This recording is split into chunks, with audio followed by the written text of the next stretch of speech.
Hello everyone, देखिए अब next topic करते हैं हम मीन फ्री पाथ। तो मीन फ्री पाथ से पहले फ्री पाथ समझ जाएंगे तो हमें मीन फ्री पाथ भी पता चल जाएगा। ठीक है, देखो आपको पता ही है जैसे कि एक चैम्बर है ये, ठीक है, एक कंटेनर है, इसमें गैस है, ठीक है, तो ये गैस के मॉलिक्यूल्स होंगे। ठीक है, अब ये क्या करेंगे, आपस में कोलाइड भी तो करेंगे।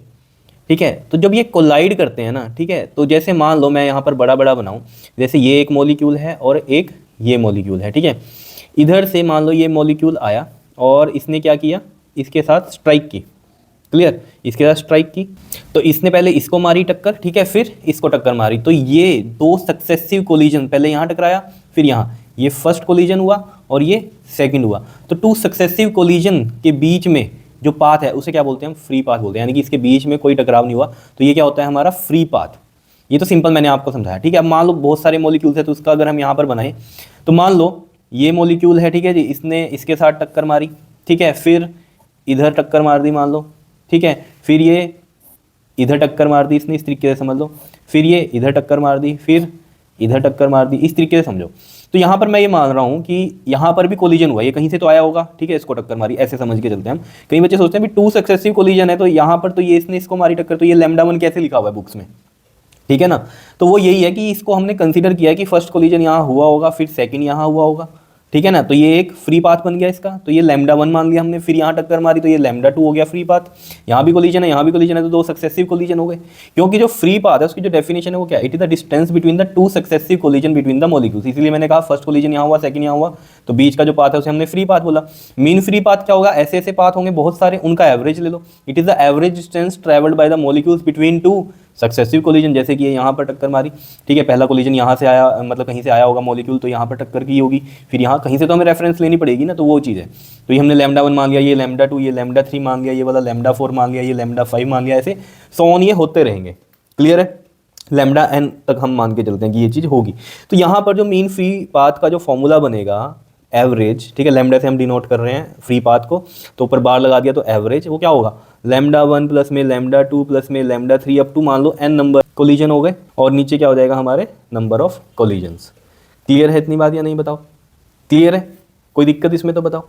ठीक है ना, तो एन फ्री पाथ हो गए हमारे, लैम्डा एन तक जा रहे हैं कि जितने भी कोलिजन हुए होंगे, और अपॉन में नंबर ऑफ कोलिजन्स हो गया, तो ये आ गया एवरेज हमारे पास मीन फ्री पाथ। तो यही लिख रखा है, it is the average distance travelled bye molecules between the two successive collision. अब इसका एक्सप्रेशन देख लेते हैं, बिल्कुल सिंपल है। इसमें हम कंसीडर लेकिन क्या कर रहे हैं, पहले तो ये कंसीडर कर रहे हैं कि जो गैस का मॉलिक्यूल है इसको हमने कंसीडर किया कि ये स्फेरिकल शेप में होगा, और इसका जो डायामीटर है वो कितना होगा, डी होगा, ये हमने कंसीडर किया। दूसरा कि इसमें हमने कंसीडर कर रहे हैं कि सभी मॉलिक्यूल्स क्या है, रेस्ट पे हैं, एक्सेप्ट वन, सिर्फ ड्राइव करने के लिए, ठीक है, एक्सेप्ट वन जो कि इनको कोलाइड करता हुआ जा रहा है, बाकी सभी रेस्ट पे हैं, ऐसे हम मान के चल रहे हैं। इसके अंदर होता नहीं ऐसे, लेकिन फिर भी मान के चल रहे हैं, ठीक है।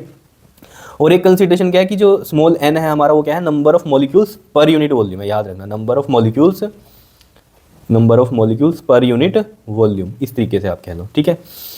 तो यहाँ पर देखो एक सिलेंड्रिकल हमने शेप ले लिया। अब कंटेनर तो बहुत बड़ा हो सकता है, लेकिन हमने एक कंसीडर कर लिया कि एक सिलेंड्रिकल शेप में है मान लो मॉलिक्यूल्स, ठीक है।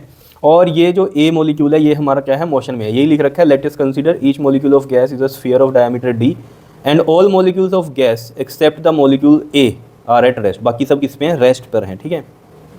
अब सोचो जरा, ये जो है ये कितना है हमारे पास, ये डी है, ठीक है ना, डायामीटर इसकी डी है, तो ये वाला जो है एरिया, जो एरिया कहूँ या मैं कहूँ कि इतना जो पार्ट है ये वाला क्या है, डी है। और ये जो सिलेंडर लिया है हमने, ये डायामीटर कितनी है इसकी, 2d है, तो यानी कि रेडियस इसकी डी है। क्लियर, इतनी बात समझ में आ रही है। ये जो सिलेंडर लिया हमने 2d का लिया, तो इसकी रेडियस भी डी ली है और स्फीयर की डायामीटर डी है, याद रहेगा, ठीक है। अब ये भी स्फीयर ही है, ठीक है। अब यहाँ पर आप ये चीज़ सोचो, ये इससे टच हो रहे हैं, तो मतलब ये डायामीटर डी है, और अगर ये डी है हमारे पास इतना पार्ट और ये पूरा 2d है, तो ये ऊपर वाला पार्ट भी कितना होगा, d/2 होगा, और ये वाला भी पार्ट कितना होगा, d/2 होगा। तो ऑब्वियस सी बात है, यानी कि आधे आधे स्फीयर इस सिलेंडर में आ रहे हैं, जो कंसीडरेशन हमने की है इस कंटेनर में, इस तरीके से, जैसे ये कंटेनर था ना, तो इसमें हमने ऐसे मान लिया, ये इसको कंसीडर कर रहे हैं, ठीक है। तो ये आधा मॉलिक्यूल है मान लो इसमें, ठीक है।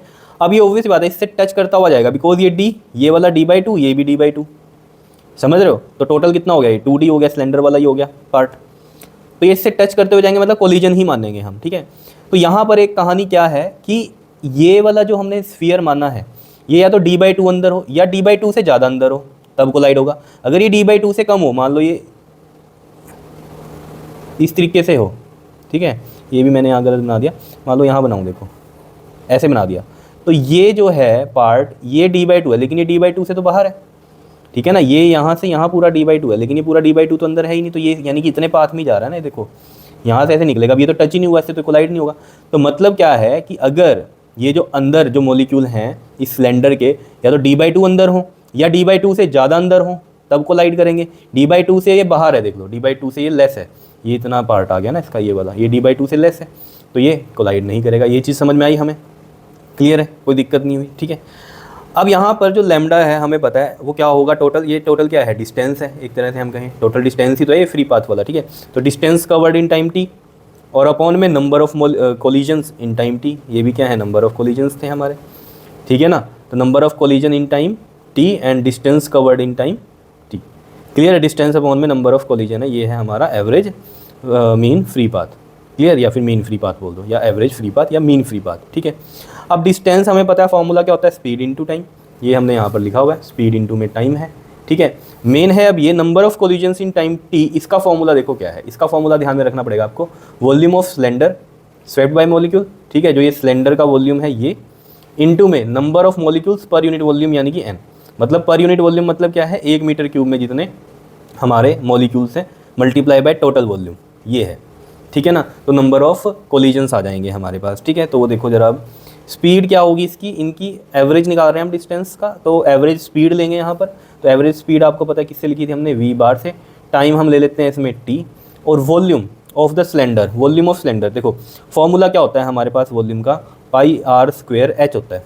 तो पाई यहाँ ये है, r कितना है इसमें, d है, तो d स्क्वेयर हो गया, और h क्या होगा, ये वाला है ना, ये ही h होगा, या l इसको हम मानते हैं, है ना। और ये कितना होगा बताओ, ये एक तरह से डिस्टेंस ही हुआ ना, ये जितना ये ट्रैवल कर रहा है मॉलिक्यूल, तो ये कितना होगा डिस्टेंस, स्पीड इनटू में टाइम, v बार इनटू में t, क्लियर, t टाइम में ये पहुंच रहा है अगर इधर तो, ठीक है। तो ये v बार इनटू में t आ गया, तो ये वॉल्यूम आ गया यहाँ पर, क्लियर हो रही है बात इतनी या नहीं, ठीक है। तो ये वॉल्यूम मैं यहाँ पर लिखता हूँ, क्या लिखूँगा बताओ, पाई d square v bar into में t, और मल्टीप्लाई में number of molecules per unit volume, यानी कि स्मॉल n। अब यहाँ से अगर आप नोट करोगे ये, तो ये v बार t और ये v बार t, ये खत्म हुआ, इज इक्वल टू में आया ये 1 अपॉन में n, ये वाला n, ये पाई, और साथ में d स्क्वेयर, ठीक है जी। ये आ गया हमारे पास लैम्डा बार। अब यहाँ पर कहानी क्या है, ये कब आया है हमारे पास मीन फ्री पाथ, जब सारे मॉलिक्यूल रेस्ट पे हैं एक्सेप्ट वन जो मूव कर रहा था हमारा, है ना। तो यही लिखा हुआ है, but this is the mean free path of all the molecules are at rest except one. तो मैक्सवेल ने मॉडिफाई किया इस फॉर्मूला को, बहुत उसने रिसर्च करी, उसके बाद उसने क्या देखा कि जो मोशन, अगर मोशन है सभी में, ऑब्वियस तो होता ही है, तब क्या होगा ये फॉर्मूला। तो उसने ये बहुत ज़्यादा रिसर्च करने के बाद यहाँ पर क्या किया, नीचे √2 से मल्टीप्लाई किया, √2n पाई d स्क्वेयर। बताओ जी, याद रहेगा।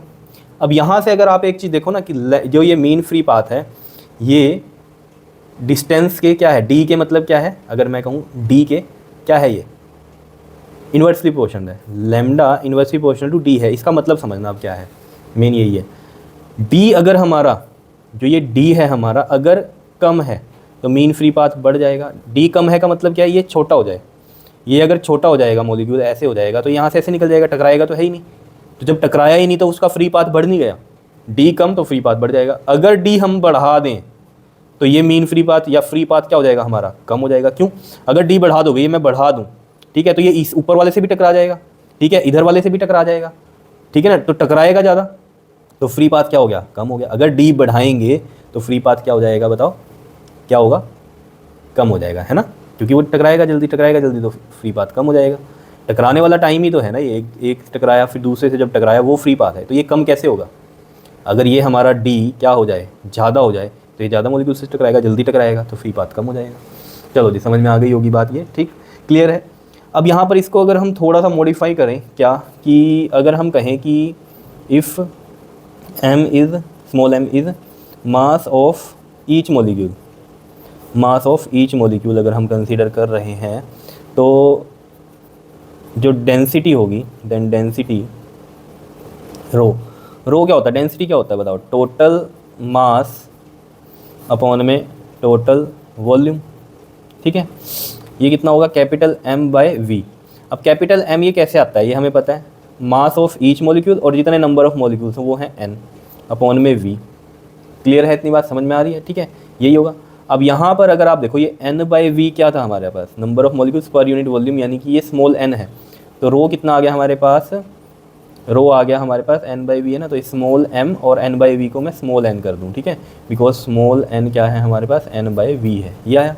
अब यहाँ से n की वैल्यू अगर मैं निकाल दूँ तो रो बाय m आएगी, तो उसको यहाँ पर पुट करें अगर हम, तो लैम्डा बार क्या आ जाएगा हमारे पास, 1/√2, n की वैल्यू रो और m ऊपर चला जाएगा, रो बाय m और साथ में πd², ठीक है जी। ये फॉर्मूला भी बन गया हमारे पास यहाँ पर, कोई दिक्कत हो तो बता दो, ठीक है, सिंपल है, √2 पाई रो d², ठीक है। अब यहाँ अगर 1 मोल ऑफ गैस की हम बात करें, ठीक है, for 1 mole of gas, 1 mole of gas की अगर हम बात करें तो PV इज इक्वल टू में nRT होता है, तो n अगर 1 हो गया तो RT के इक्वल आएगा ये, ठीक है। यहाँ से अगर हम P की वैल्यू देखें तो RT/V आएगा, क्लियर। अब यहाँ पर देखो ज़रा, RT/V आया है ना ये हमारे पास, ठीक है। यहाँ पर देखना, अब अगर हम इसके अंदर क्या कर सकते हैं, अगर मैं RT/V है, यहाँ पर n से मल्टीप्लाई और n से डिवाइड करूँ अगर, ठीक है, मतलब NA से मल्टीप्लाई और NA से मल्टीप्लाई हो गया और NA से डिवाइड हो गया, इससे होगा क्या, इससे ना एक फॉर्मूला बनेगा हमारे पास, ठीक है। क्या बनेगा देखो, R/NA इज़ KB, ठीक है, साथ में है T अपॉन में है V, और ये NA को मैं N लिख सकता हूँ NA को N, कैसे देखो, number of mole is equal to में जो होता है हमारे पास वो होता है नंबर ऑफ मॉलिक्यूल्स अपॉन में एवोगैड्रो नंबर होता है, ठीक है। तो इसको मैं ऐसे लिख सकता हूँ n इक्वल टू में कैपिटल N अपॉन में NA। अब 1 मोल के लिए अगर हम बात कर रहे हैं तो ये n अपॉन में NA और which is equal to NA किसके इक्वल आ गया, n के इक्वल आ गया ये, है ना। तो मैंने ये n लिख दिया। अब इससे होगा क्या, number of molecules per unit volume, ये क्या बन गया हमारा KBT, n/v को मैं स्मॉल n लिख दूँ। सिंपल है बात या नहीं है बताओ, ये किसके इक्वल आ रहा था, सब कुछ P के इक्वल आ रहा था, ठीक है।